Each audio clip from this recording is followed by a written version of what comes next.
All right, what it do, kings and queens, and welcome to another edition of TalkBack2Me podcast. I'm your host, Exclusive Stories.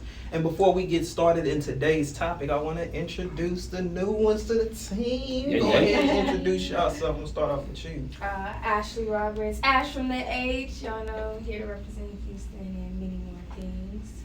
All right. And Ajane, of course. They don't call me Nene.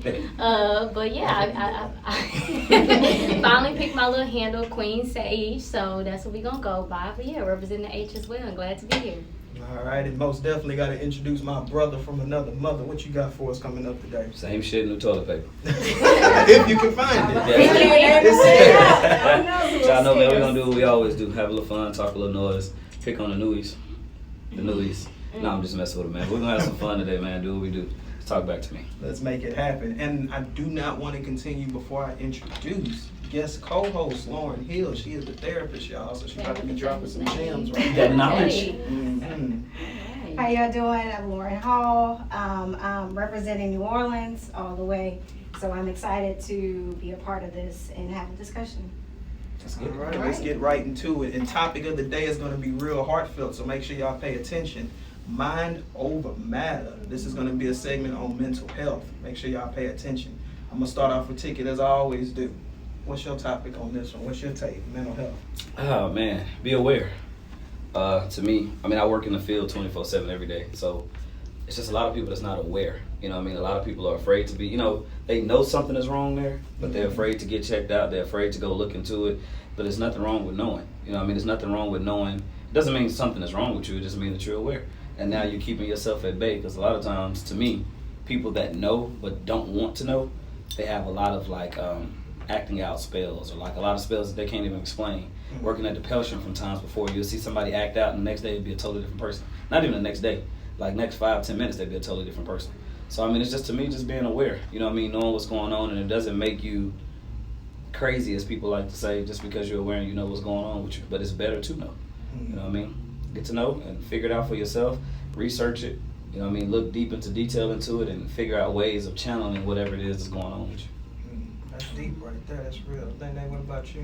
I think just don't be scared to go find a provider, ask the questions. I think if you feel like there's something going on, I think we get scared of just asking questions like, I'm feeling this, what is that? Is it this? So just don't be scared to kind of put yourself out there, go find a provider. I was researching some stuff on mental health, and we're African Americans are 10% more likely to have issues going on. So we don't really just we just kind of scared of the stigmas, and we think having a spiritual life and family is supposed to just hold us together, when you need another component.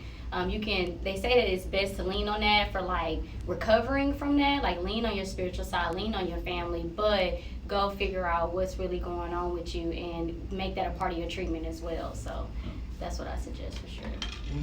Okay, get educated. That's what I like to hear. Ash, what about you? Really, education is key with everything. You can't be afraid to look it up, like you said. And also, I feel like a lot of people are afraid of medical intervention as well when it comes to it. No one wants to take the pills, or they hear about all the side effects, when that, in reality, that's what's going to help you the most. Yep. You got to do what you got to do for yourself. It doesn't matter what your family's going to think. You can't be afraid of what others are going to say about you. You just have to get the help that you need so you can be the best person you can be.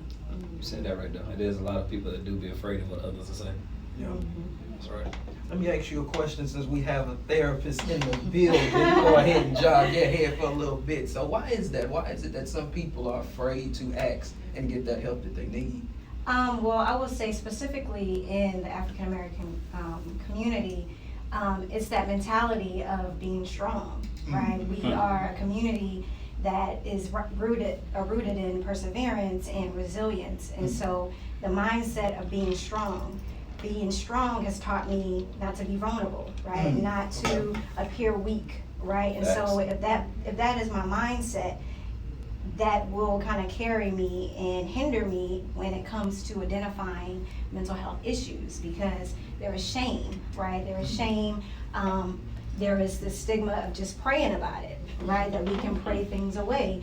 And we rely on faith and spirituality, But as to your point, it is helpful in the recovery process, but it should not be your only option.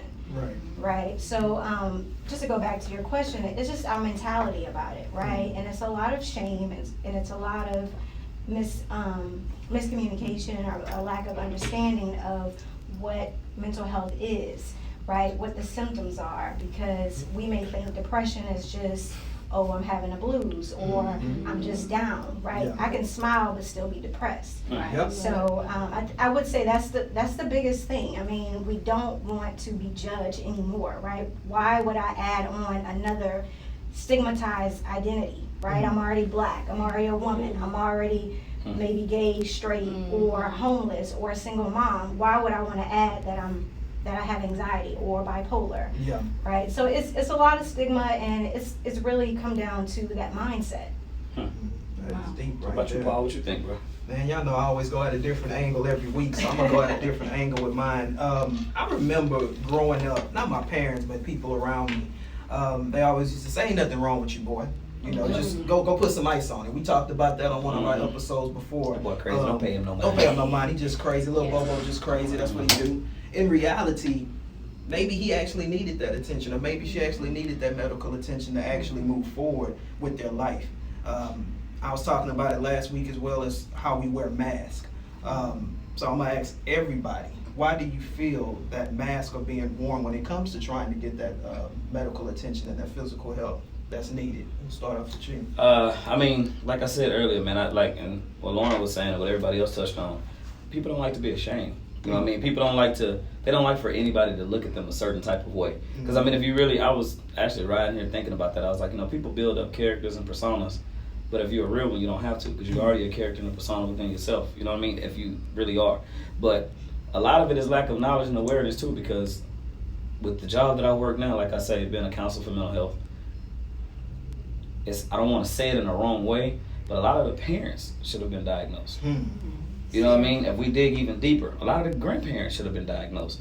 It's been going on for a long time. Like you say, ain't nothing wrong with them. They just, you know what I mean? But they not going to check. Yeah. I'm not going to get you checked. And then when my daughter come or my son come, I'm not going down there to get them checked so somebody can say, I got a crazy baby. You know what I mean? When in all actuality, your baby is acting out in school, is acting out here, there, wherever, and it's because of this, you know what I'm saying, that they might be diagnosed with. And it's okay to give them medication to help them so they can, succeed within a natural environment rather than failing in a natural environment because of a stigma of you not wanting them to be talked about. You know what I mean? So Black household's favorite thing to say, my nerves bad, my nerves bad. Yeah. I kind of want to come at it from a different angle, and I was reading, what about the mistrust we have with, the medical community? Yeah. You know, it's kind of I get that side of, That's go true. take your baby to the doctor. Yeah, and I'm not a mother yet, but I probably would want to know if she keep acting out. I probably would want to ask the doctor, is this something to this, or is it's just growing pains for her? What's really going on? But then what if I don't trust? They so quick to label your child as ADHD or give them some pills. Or I watched a lot of documentaries of just pumping up kids with medication, and so it's where's that? It's a fine line between, do I go to the doctor and trust, and let's be real, most of the time the doctor's gonna be a white male, and he's seeing your child as a black, brown kid. Is he gonna be sympathetic to is he gonna try to know the child, get to know the child? Let me see if this is it something natural we can do, or am I just gonna label her off as, write her off as something, go get that medication and pump her up with medication? So I think it's that other thing of mistrust from the medical side of things, and most of the time we can't relate to the doctors that we see, and they can't relate to us, so they're just so quick to just throw our kids to the side and label them as something that it might not be. I can feel that too. Yeah. And I think that with that, as parents, we have to be able to do the research, right? We have to prioritize mental health.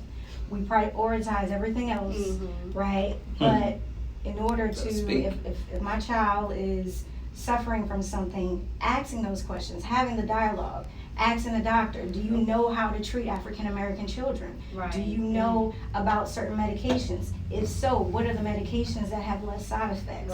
Right? So when we talk about barriers, that's another thing, right? Medication. You automatically think, oh, they're gonna give me medication, right? So I don't wanna be on that. So I'd rather suffer in silence, right? So I normalize that. You know, so I think that's a big thing as well. I also think that a lot of people don't see mental illness as an illness itself. We don't look at it as the same thing as like maybe having, this is probably extreme, but like maybe having cancer or something. We don't look at it as an actual disease. Because I know for me, I've definitely suffered from it off the strength of my hormones being imbalanced due to birth control that I was taking. And I can remember being in the car every day crying for like every day, 3 months straight. Anything that was out of my control, I couldn't handle it. I couldn't do anything. And I remember literally having an argument with my mom and telling her like, you know how I feel, da da da. And she's like, well, you're not telling me how I feel. And at that point, I don't know how to express how I'm feeling because, you know, growing up, I'm thinking that you're crazy if you got anxiety. You crazy. Why would you know? Exactly. But everybody has a stint of it. I mean, from what like I said, just being working in the field for so long, and even before I became a full, of doing what I'm doing now, just everybody had their days and their moments. You know what I mean? And everybody has their hint of crazy, as I like to call it. Facts. But I mean, it's crazy, like, to touch back on what you were saying. I don't really I'm different. I listen to people, but I take bullshit for what it is and real shit for what it is. Right. There's a fine line in between. You know what I mean? I'll be listening to Umar sometime, and he made a point that was like very valid to me though. And he was like, it's crazy because the way our world is like structured, right? Like the prison system is overcrowded. Half of the people in the prison system have a lot of mental illnesses. Facts. Like they were selling drugs, they were doing stuff to get where they had to go to take care of their family. But I could sell a drug that would give me 20 years in prison, but my son can have a mental illness and I can take him to a doctor and get the same kind of drug to code him that's on the same level that I got in trouble for selling a drug to get in prison. Yeah, some of the You know drugs what I mean? be equal And to the drug. it's like, crazy. It's just You missing know what I'm like a saying? component from it, but it be equal. Yeah, like So it seems like it's a yeah. revolving circle for us. Like, you know what I mean? And it's like, I say us because, there's whites in prison. I was just but about to hit you with that angle too. You know what I'm saying? But it's crazy because the population of us is like crazy there. You know what I mean? It's just, and it's a lot of people that act out because they've never got their mental illness treated. It's okay to talk to somebody. So do y'all believe that it's a race factor in the mental illness right now, especially in the black community? Do y'all believe that it's a stigma? I do. Definitely. Yeah, for sure. I do. My family was telling me when I was going through my issues, you need, like she said, pray on it. Just pray on it. Don't take no medicine. Just pray on it. And I couldn't even get through. I remember working the front desk reception, having a whole panic attack, and I'm crying, but I'm trying to tell myself this is not no panic attack. I'm just having a bad day or whatever. I'm trying Talking yourself out of it. Yeah, pretty much. And it's crazy, like, and to touch on that again, it's like you asked, just think of a scenario, right? If we're sitting in any food place eating, predominantly white, predominantly black, or whatever, you can have a white kid that walk in and have the Forrest Gump leg things, and they'll be like, oh, little Johnny, he's cute, and he's all right. You have a black kid walk in and he's slobbering at the mouth because the teeth a little bigger and he might be this, and they be like, what's wrong with him? Like, it's a whole different, you know what I mean? Like, It's a whole different it's vibe. perceived totally different. You know what I mean? Like, or you can have a white kid that might have some anger issues, but he has some mental, and they be like, what's wrong with him? Get him some help. But if a black kid come in and do it, man, y'all better call somebody and come get him before we call. You know what I mean? It's a totally different. It's totally, and it's like that though. It's like that, man. It's sad, but it's totally like that.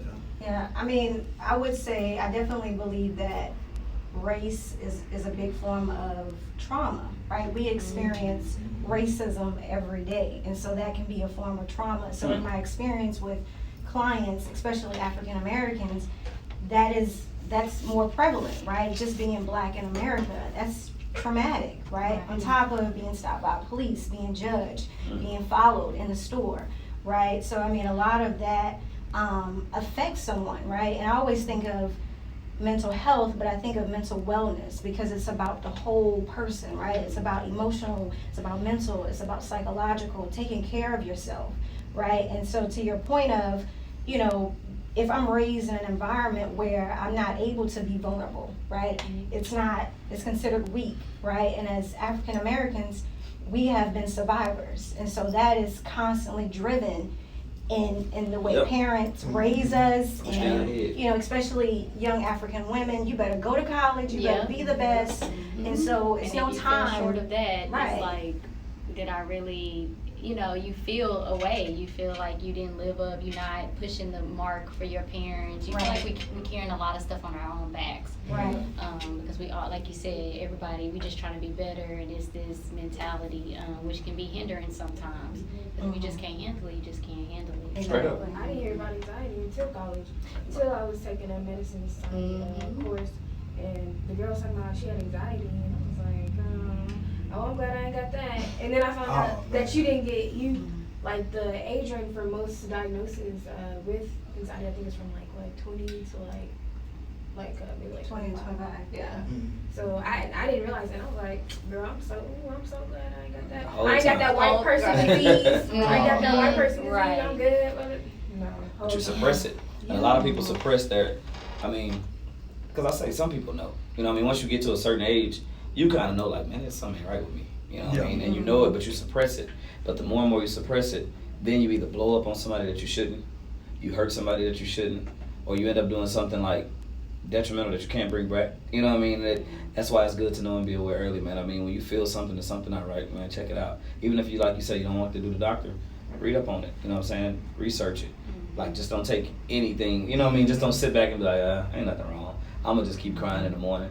I'm going to just keep going off on my dude. I'm going to keep going off on my girl, whatever it may be. I'm going to stay away from family events. You know, because there's a lot of people that do it in different ways. They'll shut themselves out. They'll go in and cut off all the lights. They won't come out the house. They don't want to eat. They don't want to talk. And then 2 weeks later, they fine. You know what I mean? But you have to check on yourself first. You got to love you before you love anybody. And I'm going to chime in on that too, on what you just said as well. I think a lot of it has to do with fear nowadays. The fear of the unknown, or the fear of what we already do know. You can't be afraid to better yourself. I don't understand that analogy.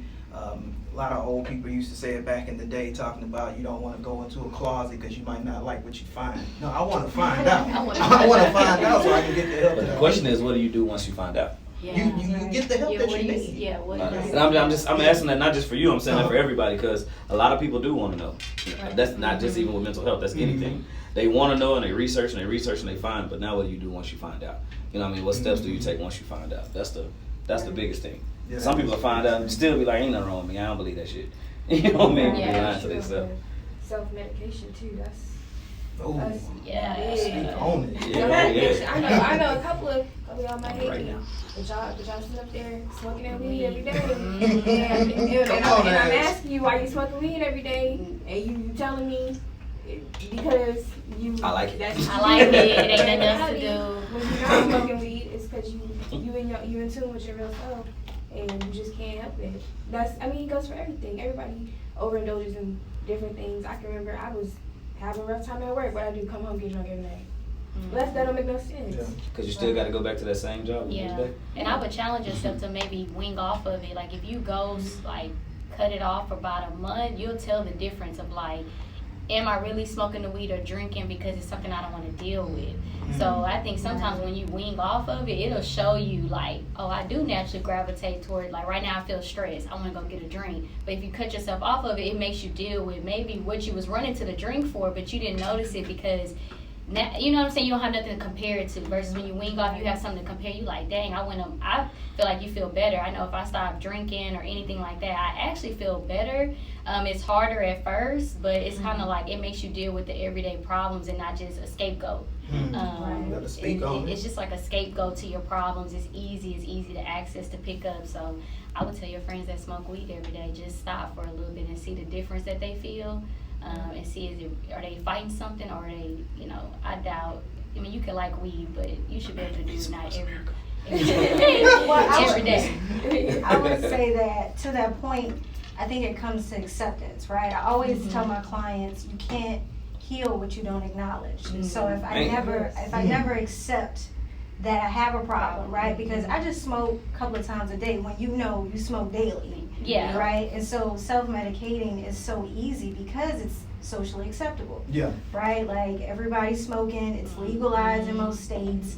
Alcohol is on every corner, right? So it's easy for us to use that as a scapegoat, right? And kind of just go along with it. But what happens is it impacts, right? If you have mental health, it only heightens those symptoms, right? So you're only making it worse, right? So if I'm, borderline schizoaffective, and I'm popping PCP or taking PCP, smoking PCP, then that's only a hallucinogenic. So it only intensifies my hallucinations, right? So it only kind of strengthens those symptoms. So I'm constantly, it's almost like you're essentially killing yourself every day, right? Because I'm constantly dealing with You gotta think deeper, man. I'm telling you, it's because it like again, we're talking, you know, like, and with everybody else, it's like some of the stuff that you see. And I mean, I don't talk about that a lot on here because that is, you know, more of a professional side of the job. But just a lot of stuff that you see, like when you're out seeing individual clients, or like that's why I even said with parents, like when you see some of their reactions of how they act with their kid, or even like you walk in the house and the mama might be drunk, the kid might be high, and like you're sitting there like, this kid don't have a chance. You know what I mean? Like they don't have a chance because nobody's telling them like, hey, you can go talk to somebody like Alarm. You can go talk to somebody like whoever, you know what I mean, and get that off your chest before you pick up this bottle, you pick up this blunt, or you pick up this pill. You know what I mean? There's a lot of different ways and there's a lot of different outs with it, but you know, a lot of people don't have those outlets. So it's, I mean, that's what we here for. We might need to start something, go talk to people. That's what we here for real. We're trying to start that outlet, and make sure y'all pay attention to this episode. We're gonna take a quick break, and we're gonna be right back. We're gonna be talking about how can mental health affect your relationships right after the commercial break. We'll be back in 5.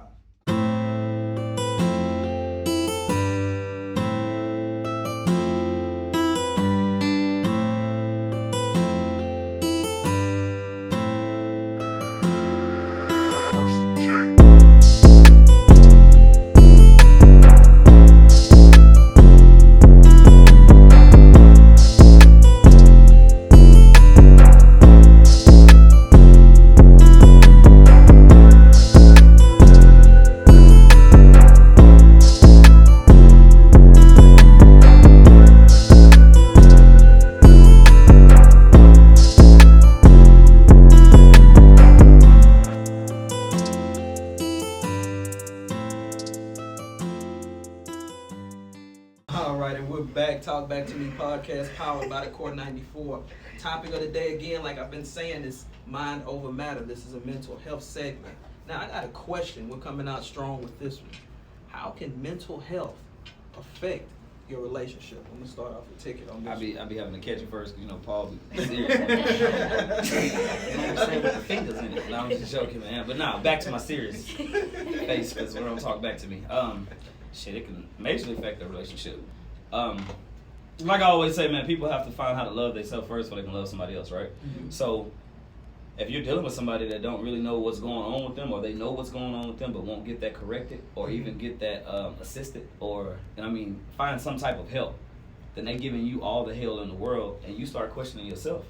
You start looking into yourself like, damn, did I do something? Like, even if you're a strong individual, I'm a Virgo, so I'm very, like, my mind is very strong. I'm very strategic of how I do things. But like, you can sometimes find yourself questioning yourself like, damn, like, did I say it wrong? Did I come at it wrong? Did I do this wrong? When in all actuality, that person is so good at hiding what's wrong with them that you're exposing shit that's not even supposed to be exposed from you. You know what I mean? Because you're looking at it like, damn, I'm tripping. Maybe I need to go check. Because they're telling you all the shit about themselves, about you, when it's really not about you, it's about them. You know what I mean? So definitely it can tarnish your relationship. Because the same person that you used to look at every day, like, I would lay down over a railroad track for that person to die. Now you look at them like, I wouldn't even piss on you if you're on fire. You know what I mean? Like, it's a difference when you speak into it, man, and you really look into it. That's why I tell you, I don't think you want to go into that topic. We going into it. I mean, you have to look at it. You have to look at it from a different, like it's crazy, man. And it's just not women, it's men too. Because some men are so toxic and they don't only know one way of love, and it's verbal abuse or physical abuse, and they can fuck a lady up so bad to where she'll miss her blessing on the next dude because she still messed up from the past dude. Come on. You know what I mean? Or vice versa. So that's my take, but I'm gonna let y'all go ahead. Damn, did we do Ticket thoughts earlier? They started. What's your take on it? I mean, I think going off of him, if you feel like you're with someone that might have mental issues, first you want to see if they at least acknowledge it, you know, or make them aware of something. I think I wouldn't say be with someone that's not even willing to acknowledge it, or at least go get something tested. If they just in denial, then I think you should love yourself more and get out of that situation and push them towards correcting themselves. So I don't think you should put yourself as a detriment of being with someone with mental, because I think it really can affect, like, I think you can start questioning yourself and then you changing your behavior when it might not have needed to be changed. It's just you might be with someone that is not right now, and they need to be open to getting the help. That's pretty much what it comes down to. I'm dropping some real deal Holyfield gems right now, Ash. Go ahead. Nah, look, I've been on the other end of it all, where I was the person causing the issues because of the mental health. And I wasn't, of course, expressing that to them. So whenever he wanted to go out on dates and let's go this place, that place, and I was just like, no, I'm not trying to go. Because I had like a 3-month period when I was dealing with all of this. And I was telling him, no, I'm not trying to go, I don't want to do that, or whatever, And then once I got out of it and I was comfortable with myself, and I was like, well, maybe I can do this, maybe I can go places now. Now he's kind of over me, and he's like, the whole time you weren't trying to go nowhere, or whatever. And then we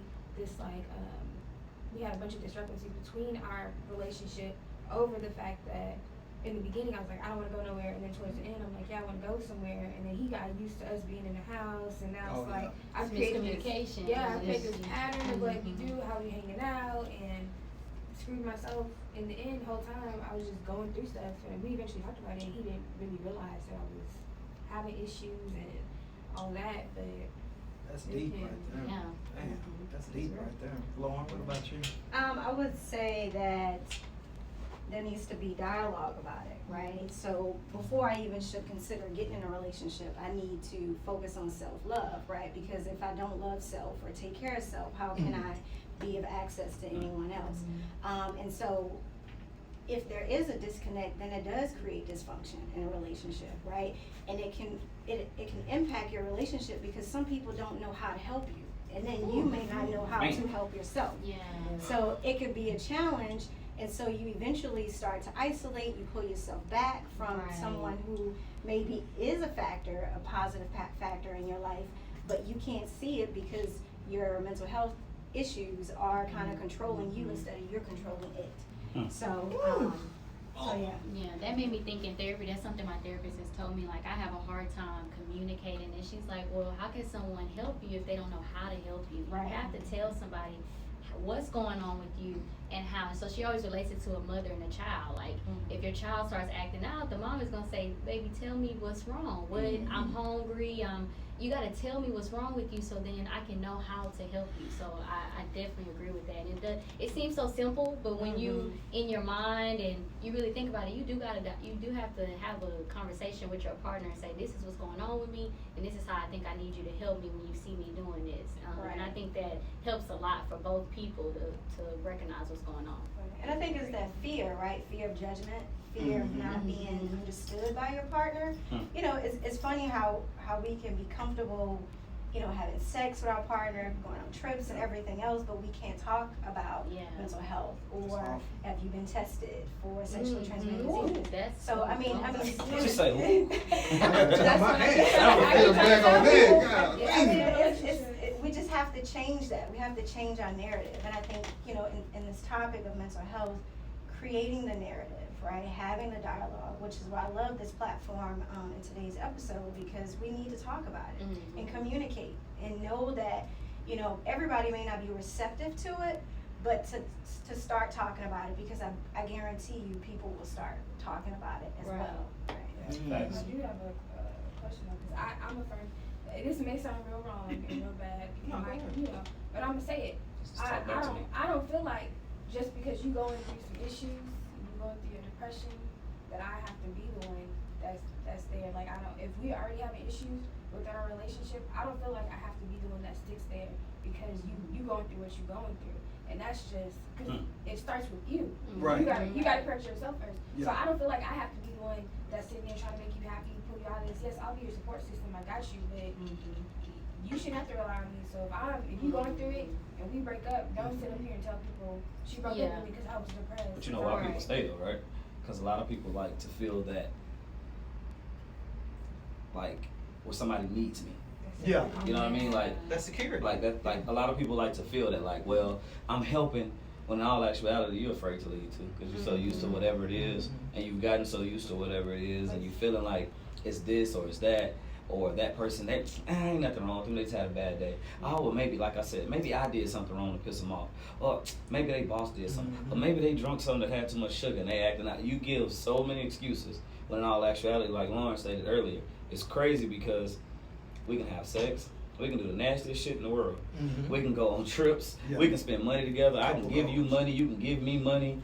All kind of shit. Like, you know what I mean? I can be around your people. You can be around mine. But the minute we can say, hey, man, like, I don't like the way you talking to me. What the fuck you mean? What you talking to me? It goes to a whole different realm. You know what I mean? And it's crazy because it's everybody, though. I mean, because, again, a lot of people, and, I mean, I know y'all got to work on it just like I do. A lot of people have to check themselves first. Like, and what I'm learning and what I have to figure out and realize is everybody don't take stuff the way I do. Everybody don't see stuff the way I do.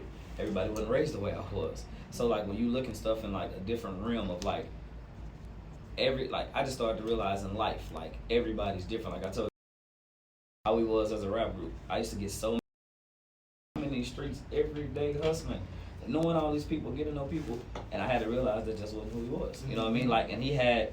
Once I got even deeper into it, he was like, dawg, like I have a social fear. Like it ain't, you know what I'm saying? Like I don't fuck with people like that. You do that, I don't. So that's the same within your relationship. You got to start learning your people, learning your partner. Like I say partner because you know there's you got tomato in the mouth. So you know where that goes. But you got to learn everybody that's around you, man, because I might like to joke and play and splash some water in your face. She might think that's the dumbest shit in the world. You know what I mean? But it's just different things that you have to learn about people, man, and figure it out. And once you figure those things out, those triggers.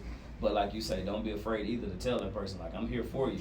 But I don't have to be here for you. You know what I'm saying? Like, I'm here for you to assist in any way I can, but it's not for you to tear me down. You know what I mean? Like, we have to build each other up rather than tear each other down. Yeah. And I think everybody has that right to choose. If some people are strong enough, they want to be there for you, and they have a good heart about it, then I think you have a right to say, no, this is not the capacity I want to be in your life. Like, I need someone a little bit more put together, however you want to frame it. But I think everybody has that right. But I did have a question, Dr. Hall, because you said you have to love yourself first. And so my question is, what would you say are some maybe 5 things, or what does self-love look like? Because I think everybody says that, but some people might question, what is self-love? What does that really look like? And can you put that in like something tangible someone can measure and say, oh, I might love myself, or I thought I loved myself, but what she's saying is making me question that a little bit. Right. So self-love can look different to everybody, right? But I would say self-love can be recognizing your strengths, right? Recognizing your weaknesses, right? Being able to really be authentic, right? What does that mean to be authentic? What do I like to do? What are my passions? What's my character, right? What are my qualities? So it's almost like peeling back who you are, right? To really identify those strengths that you have. So self-love can be, my love language is quality time. So in order for me to feel love and receive love, I need to spend time with people, or I like my own me time, right? Self-love can be allowing myself to keep my mental health in check, right? Surround myself with positive people, right? Make goals for myself, do a vision board, right? All of the things that is going to build me up, right? You're creating a positive space for yourself. So self-love in that umbrella is about strengthening who you are, being authentic, living in your truth. And then what is that, right? Really kind of defining, well, what's my identity? Yeah, I like that. Because a lot of people, you know, they get on the internet, it's like self-love because I got a face mask on. Yeah. But like, when I put the camera on, I'm really sad and I'm sitting here crying because I put a face mask on, it don't make me feel no better. Yeah. Oh man, that is crazy. Yeah. That is real crazy. I'm gonna give a quick testimony on my past life. I was dating a girl for a couple of years. My bros know who she is. I'm not gonna disclose her name, but one of the things that I learned in that relationship, and like you were saying, is how can you love someone if you can't even love yourself? She had low self-esteem. It had nothing to do with what I did or what any man has done. She just did not feel good in her own skin. And to that point, like you were saying, why should I have to be the punching bag for your illness or whatever you have going on with you? I can be here, but I'm not gonna be your punching bag. That ain't happening. So just to counteract on what we was talking about on the last episode, stay or walk away, you most definitely need to find out when you need to stay or walk away when dealing with that, because your self-worth is way more important than anybody else's. Because how can you love you? How can you love yourself and still trying to love somebody that don't know how to love themselves. So just keep that in mind.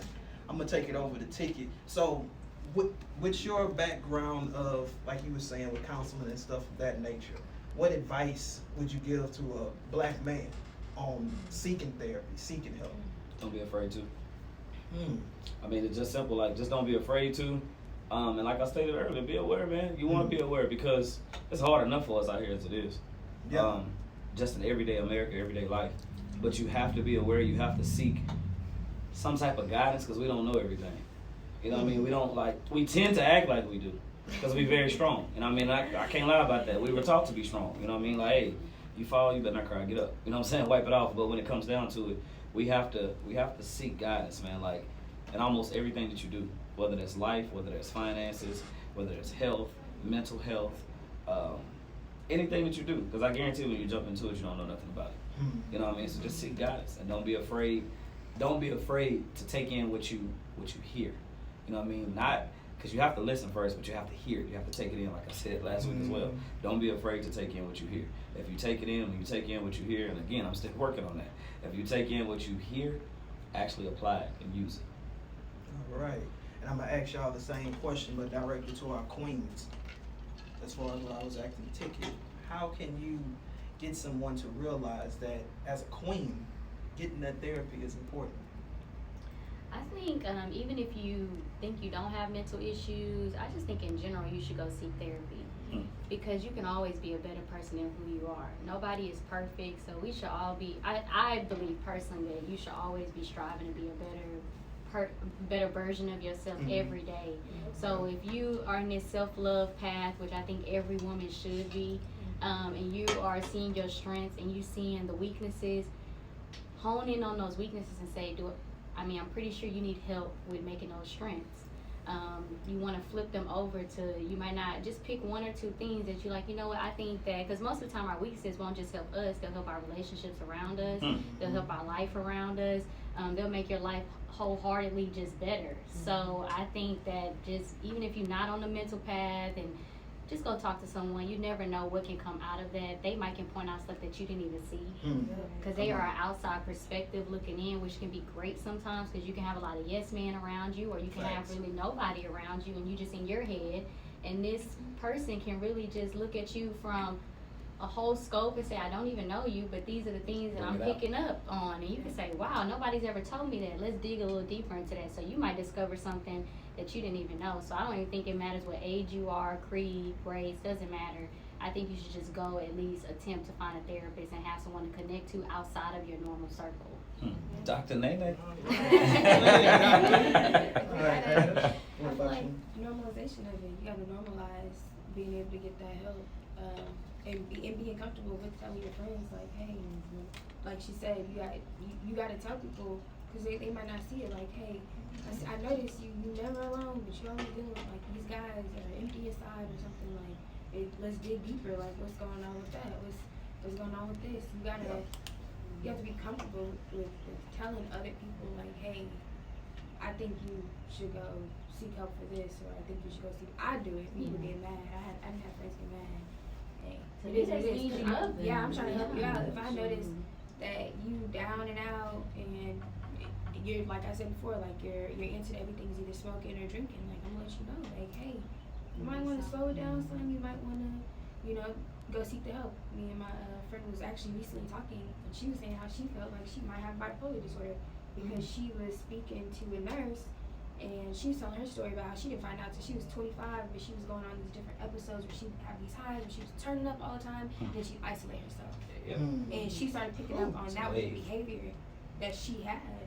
And but being able to be comfortable to have that conversation with someone you really don't know, it helps others. It's a testimony. Be able to give your testimony, but you don't have people, like you said, it's shame.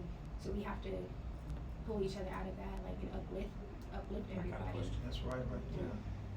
I got a question for Dr. Lauren. So what is there, there's a fine line, right? Like, with being in the field, like, there's a fine line between mood disorders, bipolarism, like, what would you say will, like, show the difference in, like, okay, this is more mood, this is more bipolar? Well, because it is on that borderline, right? A lot of things can come into effect with that, right? Because it's a chemical imbalance, right? So I think it comes down to factors such as your environment, right? Genetics, right? High levels of stress, trauma, right? It can really depend. Whereas mood disorders, it's elevation in mood, whereas bipolar is more of a chemical imbalance, and Gotcha. and you may need medication to help cope with it a little bit better. So that's my take on that. And I think mental health, it doesn't discriminate, right? I mean, no matter who you are, you experience that, and to be able to know that you are human and that you have emotions, like even with men, right? Knowing that, yes, you know, society has labeled men as provider, as the strong person in the family, right? So you don't have time to be vulnerable, right? But to have an outlet to seek therapy. And I'm happy now to be able to see my sisters and my brothers in my office, right? Because therapy is not a white man's disease, right? It affects everybody. I have a therapist, right? Therapists need a therapist because we need that outlet. We need that space. Yes, we need to be able to not feel judged and just feel validated. Like, if I can just express how I feel and without bias, without judgment, that feels great. And so to have that platform, to have a space to be able to talk about my issues, talk about being Black in America, talk about being a single mom, or, you know, being a part of LGBT community, whatever. Having that opportunity and creating that space for yourself is definitely needed, and we all are human, right? I mean, even with the Kobe Bryant situation, we all were grieving, right? I mean, I didn't know him, right? But I was grieving, I felt it, right? I had a sense of empathy. I had a sense of empathy, and that's normal, right? It's normal to feel someone's loss, right? That's a part of just acknowledging your emotion. And so, like I said, just being able to not be afraid to step out and seek validation, seek help. That's beautiful right there. That is absolutely beautiful. Well, y'all heard it here first, man. This was most definitely an eye-opening episode, is what I like to call it. Make sure y'all check us out this Wednesday and every Wednesday. We'll be right back with Dr. Trey Andrews. She'll be our guest star for the week. This is Talk Back to Me podcast. Hey.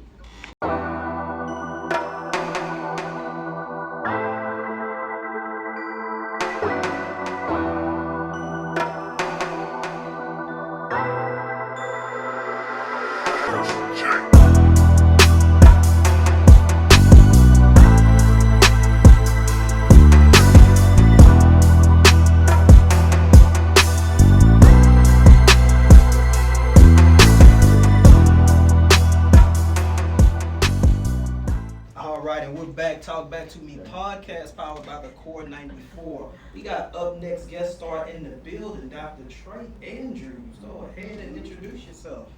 Well, I'm Dr. Trey. I'm a chiropractor, but I also specialize in spinal correction. So it's less than 5% of us in the nation that do what I do, and that's being able to correct the spine without drugs and surgery. Man, that's what I'm talking about. I need to see you, yeah. All right, well, I most definitely want to start off the question by asking you, how long have you been in business for yourself, and how long have you been doing everything? So I've been in private practice for 5 years, but I've been practicing for 8 years. Oh, wow, okay. All right.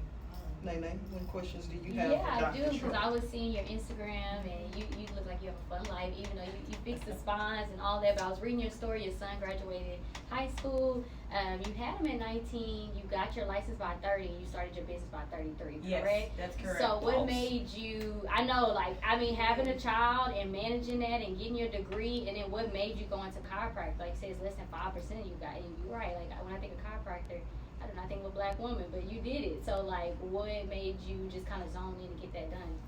Well, I always knew that I wanted to be a doctor, but what happened was I was finishing up my undergrad degree in biology pre-med, and my little sister was 15. She got sick. Well, she wasn't sick, actually. She was almost 16, and she hadn't started her period yet. So it was a couple of days before Christmas. My dad and his wife, they took her to her doctor to figure out why. They didn't figure out why, but they found a tumor the size of a softball in her liver. It was stage 4 cancer, 20% chance of survival. So they started, so they did 1 round of chemo. That 1 round, it caused her to become demented, like she was just out of it. And so come to find out that she had a lot of fluid on her brain from the chemo. So they had to induce a tumor, induce medical coma to drain all the fluid off of her brain. But the medication that they gave her, it caused her to have seizures, grand mal seizures. So she would have these seizures like every 15 minutes, and every time she had these seizures, they would become more and more intense until the last one ruptured her brainstem, and it caused her to become brain dead. So like we're going to go visit my sister thinking she's in a coma when in fact she's on life support. So New Year's Eve, we took her off of life support. They buried her on my birthday. They did an autopsy. The autopsy revealed she had the cancer since she was 2 months old. Wow. So it wasn't the cancer that killed her, it was the chemo that killed her. So that made me change, from wanting to be a medical doctor to actually wanting to figure out what causes things and how to rectify and how to fix things, instead of just masking something and putting a Band-Aid over it. Because so many times, especially in the African American community, we have high blood pressure, we have high cholesterol, we have diabetes, and what do? We just take medication for it. But I always ask my patients, like, if the medications are helping you, if it's working, then why are you still taking the pills years later, right? Yeah. But the minute you stop taking that pill, your blood pressure goes back up or lower, whatever the case, so it's not helping you. So in my office, what I do is not only chiropractic, but again, spinal correction. So remember, your nervous system is housed by your spine. Right. So none of us can live without a nervous system, none of us can live without a spine. Whereas we can live with 1 kidney, we can get a heart transplant, we can get, liver transplant, lung transplant, but you can't get a nervous system transplant, you can't get a spine transplant. So that's how important your spine is. And we take it for granted because we all have spines. So we're like, okay, well, unless I have a pain or an ache, I must be okay, when in fact that's incorrect, because pain is the last thing to show up and it's the last thing to go. So, we tend to judge our health on the way that we look and we feel, and we can have something building and not know it until it's too late, like my sister. She looked healthy, very petite, beautiful. She was a cheerleader. She had no symptoms, but she was living with cancer her whole life. So that's why I always urge people to get checked before it's too late, because now you're wondering, like, what could I have done to prevent this from showing up in the first place? That's real. And so now people are all like, in a frenzy with this coronavirus. And so this morning we were extremely busy in my office. I worked 45 minutes this morning, and we were jam-packed because it's a virus. So it's just like the flu, it's a virus. Yeah. Just like a cold, it's a virus. But if your nervous system, if your immune system is strong enough, you'll be fine. Yeah. So like I'm not worried about the coronavirus. I'm not worried about any virus whatsoever, because I know that I'm healthy. I know my immune system is strong enough to fight off anything that is out here. And I see people walking around with these masks. I did a video yesterday on that. Because the particles are so tiny, I don't care what mask you put on your face. I see grocery bags and stuff on people's faces. It's just weird. I'm going nowhere, baby, without these bags. Yeah, and it's like, No. if you're gonna get it, you're gonna get it. Who knows? I probably had the coronavirus 5 times. I don't know. And don't even know. And you don't even know it, because your immune system is amazing. Your body knows how to fight off all of these That's what it's diseases. built for, yeah. If you get a cut, if you scrape your leg, guess what? It's going to heal. Yeah. So the body is amazing. God made us that way already. So I'm not gonna stay inside. I'm not gonna close my clinic. I'm not gonna advise people to do that, because if your immune system is strong enough, you'll be absolutely fine. Amen to that. I'm so Ticky, glad what you said questions that, you because got? I promise people have been looking at me crazy, and I was like, man, y'all are so overreacting. It's just like, I'm not saying don't take it serious, but I just feel like people overreact to everything. I think people are followers, and if they say this, then everybody jumps on that bandwagon and just rides with it, and it happens so much. But my question for you is, being a black woman, I'm sure you're very strong. I can tell by the way you speak. What are some of the drawbacks that you've had with doing what you're doing? What are some of the, I'm always coming from a different angle. You know what I mean? Like, what are some of the, because you are a woman, so, men are very abrupt, they're very rude. Yes. It could be very different. Like, so what are some of the difficulties you've had? What are some of the drawbacks you've had? What is some of the disrespect that you've had? Everything. Yep. Come on. All of the above. All of the above, because first of all, I am black. and I'm a woman, so it's like a double, double whammy. People don't take you serious, especially if you look a certain way. They don't take you serious. But the thing is when you know what you're talking about and you're knowledgeable and you're confident, that's all I worry about. Like, I had a meeting, it's funny you're asking that, just last week, to move my clinic into a different location. And the location is very high end, very streamlined. And I go in there and I can tell that this guy who I met with did not want me in there. But it does not matter because numbers don't lie. So you can say, you don't want me in here with your attitude or whatever, but what I always tell people is you can do whatever you want. Like, I came from New Orleans. My mom was 23 with 4 kids. I had my son really young, and it just made me push even harder because I knew I didn't want to grow up, the way that, I saw people in my neighborhood grow up. So I just pushed hard, I persevered, but you just have to kind of like ignore, all of the negativity, the push, because you're gonna get that. However, you just have to know that, what, there's only one you. So I don't really care, it doesn't bother me, but I get it all the time. But then once I start speaking, and once they, they feel my personality and my confidence, and they know what I'm talking about, they can't do anything but respect me. So you have to, demand that respect. I was gonna ask you that next. Where you from? I can hear you accent. We got 2 New Orleans ladies in the house. Damn Ain't fans. Joking. But no, man. I ask that all the time. I just mean because like the world that we live in, it's already hard enough for us as a race. Yeah. Black males, black women, and then like I say, you're a beautiful woman, so I can tell. Like, I know how men think. I know how other people think. It's like when you're around so much of that and you see people like, oh, they look at you for your beauty or whatever else. She's not really a doctor. They're going to come at it in a different way. Yeah. And that's why I asked that. Because people come at you in a totally different and disrespectful way. And that's why I asked. Yeah. I know people are different, man. And I mean. You're absolutely correct. And that's why I do a lot of community service. Like, I give back a lot in the community. I just spoke with a group of girls for this nonprofit that I'm on the curriculum, which is awesome. It's the Butterfly Project for minority girls. And then now it's another nonprofit that wants me to join with them. But I try to do whatever I can to let our community see that we can do whatever we put our minds and our hearts to, because regardless of what we do, who we are, they're still gonna judge you anyway. So I don't really care. I never go to work with a white coat on. I never go to work with heels on. I wear sneakers every single day. I wear a warm-up suit every single day. No one calls me Dr. Andrews.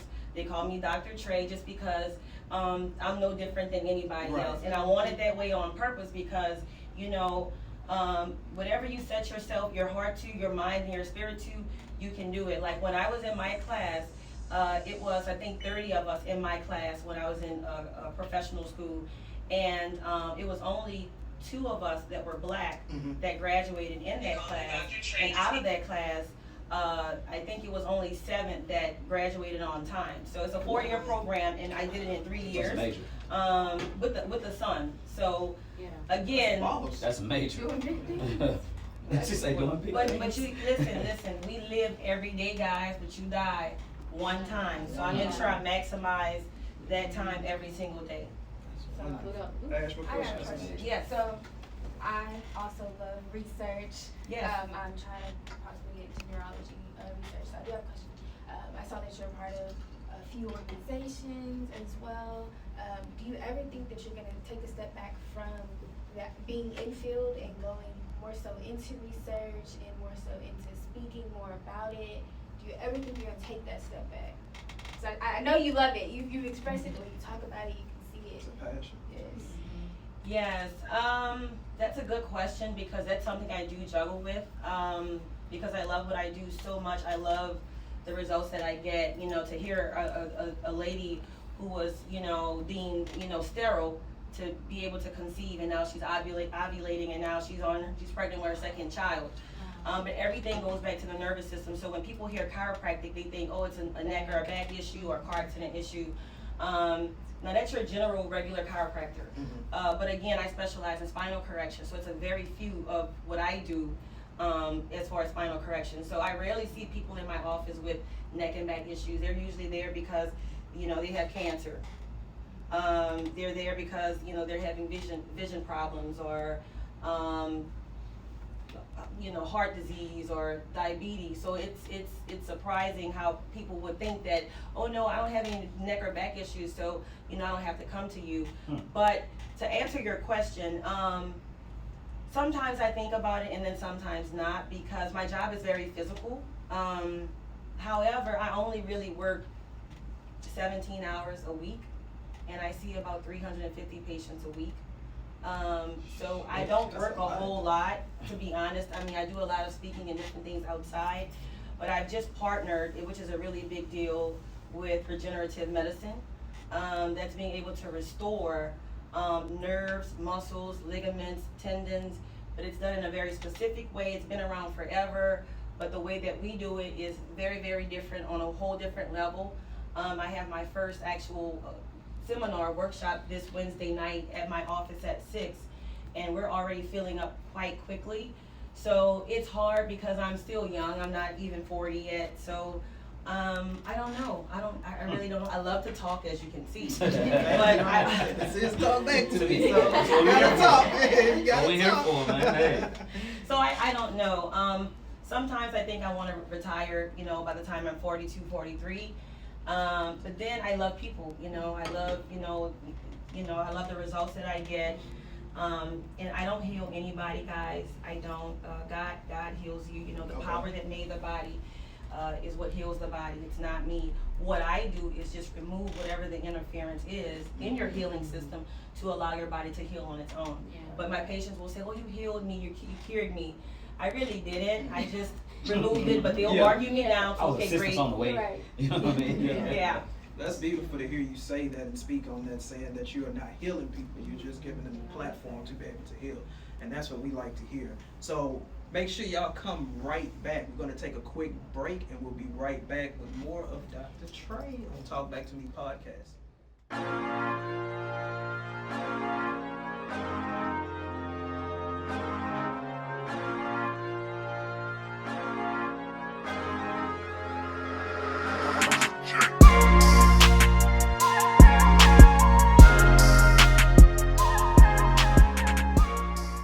All right, and we're back. Talk Back to Me podcast, powered by the Core 94.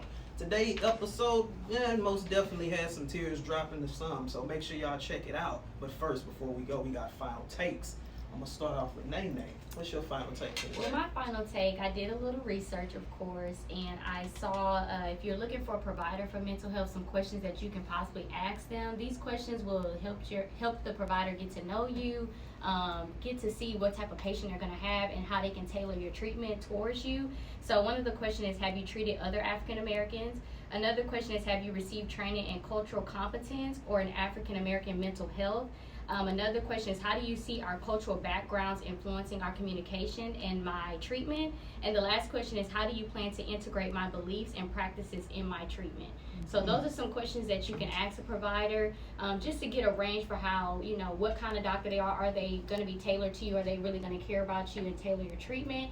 And for that practitioner to kind of know you too, to say, okay, this is the type of client I have. This is what I'll be able to do to treat the, to kind of tailor your treatment to you to make you feel comfortable. So that's my final takes for people looking for a provider. That is beautiful right there. Make sure y'all take notes, rewind, pause, whatever you got to do. Make sure you take that information down. This is serious stuff right here we're talking about. We're talking about your mind. Ash, what's your final take? Final take, please take mental illness as seriously as you do any other illness. You have a lot of people out there that just write it off. It's not just what I used to consider a white person's disease. It's more than that. You have to take care of yourself, and make sure you go see whoever it is that you need to see. Like, no shame in it. Amen to that. That's what I like to hear. And last but certainly not least, we have Ticket. Here we go. You're already getting used to it. But no, at the end of the day, man, my ticket thoughts for the end of the day. Who are you? What are you? And what do you want to become? How do you plan on going about that? And what's your, water your health mentally and physically, because that's the only way that it will grow. And end all be all, just love yourself.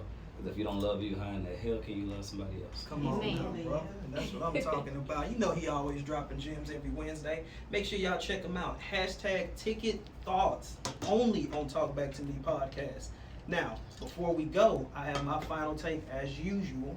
Make sure you get the help that you need and make sure that it's the right help. Because if you don't get the right help, you're going to be in the same situation that you was in 5-10 years ago. So get the help that you need. Take it serious. Before we go, I want you to brand yourself, Dr. Trey. Tell us where to find you on Instagram. Where's your office located? People want to know. Go ahead. On Instagram, it's Lake_Wellness_Center. On Facebook, it's Lake Houston Wellness Center. I also have a YouTube channel. It's Dr. Trey Andrews. I'm hesitating because I just get on there and I just do it. Also, I'm located at 18321 West Lake Houston Parkway, Suite 310, Humble, Texas 77346. Our phone number is 281-812-0306. Someone is always there to answer any questions. So even if you want to call right now, tonight, there is always someone there. And if you want to email me personally, you can at drtrey@lakehoustonwellness.com. All right. Well, y'all got that information, and it will be on that screen at the bottom, so y'all can take notes as well. Make sure y'all check us out again every Wednesday. Mind Over Matter new episode. And special thanks to Linda Hall for coming in. Lauren Hall, my apologies, for coming in therapy. She came in and dropped some real gems and got the help that you need. Controversial topics, inspirational views. I was about to joke with Paul. I don't know no Linda. Listen, Linda, listen. No. Yeah, don't call the wrong. No, we got to name, make it a might joke be some cut. kind of way in here, man. We still have. Today was a serious topic, but we got a joke. Yeah, we had a serious topic today. I want everybody to take it real serious. Again, controversial topics, inspirational views with the occasional tea. We are Talk Back to Me podcast.